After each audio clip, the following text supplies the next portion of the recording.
So korejski SPF-ji zanesljivi ali ne? Ne vem, če je to ravno pravo vprašanje, čeprav to neprestano sprašujete.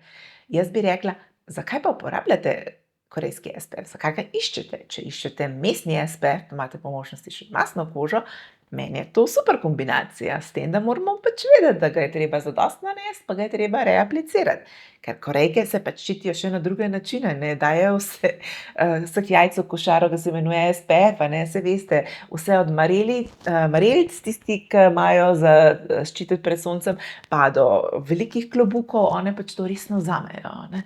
Ker glavni anti-aging je SPF, pa kakor vi to okoli obrnete na glavo, a ne, tako da one to štekajo, one hočejo imeti lepo kožo, pri njih je lepa koža tista glavni standard, a ne, tako da verjamete, da bojo poskrbele za SPF, a ne. Če bi šla pa zdaj na obalo, pa pač jaz ne bom dala korejskega SPF-a, vzela bom evropski SPF z veliko UV zaščito, pa še da je vodoodporen, ne. Tako da moje vprašanje je bolj to. Vedno imamo nekaj SPF-ov, pa se vprašamo, v kakšni situaciji bom jaz danes, a ne? A ne bom imela cajta reaplicirati? Ja, ne, pa bom vzela Australian Gold, ki mi bo držal kar nekaj ur gor, tudi brez reaplikacije me bo zaščitil, ne. Imam čas za reaplikacijo, super, evo ga, vzamem Korejca, ne. Grem samo ven na pijačo, bo zdržal, mi ne bo popustil tako, da bom vsa rdeča, a ne, ali pa da me bo zažgal.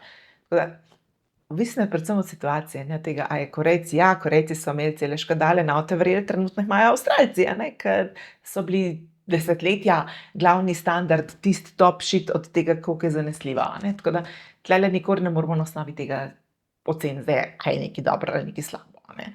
Pač Purito je imel, ga izučili, da določenim več ne more dati na izdelavo, ampak vprašanje, če ni zdaj Purito bolj zanesljiv kot ostali, a ne. Ja, a je tako lepo, mazljiv? Ne. Vsaj meni niso te nove bile všeč, ampak verjetnost je pa, da je zdaj ta SPF takšen, kot je napisan gor, pač večja, a ne. Tako da ja, korejski SPF-ji so kul, če za svoj tip kože nabavite, pa reaplicirate, pa zadostno nanesete in uporabite situaciji primerno.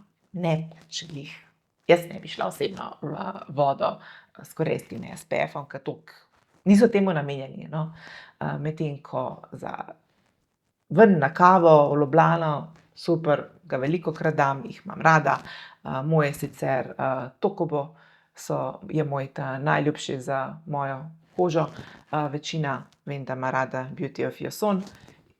SPF, jaz za mojo mastno kožo mi pač ni bil najljubša stvar na svetu, ampak je pa zelo prodajen, veliko fenic ima, tako da definitivno je za sprobati, če nimate glih toliko mastne kože kot jaz. Če pa imate kakšen predlog za korejski SPF, ki se dobro obnese zunaj, na morju, potem pa so me sama ušesa, ker z veseljem probam še kaj novega. Čau, čau.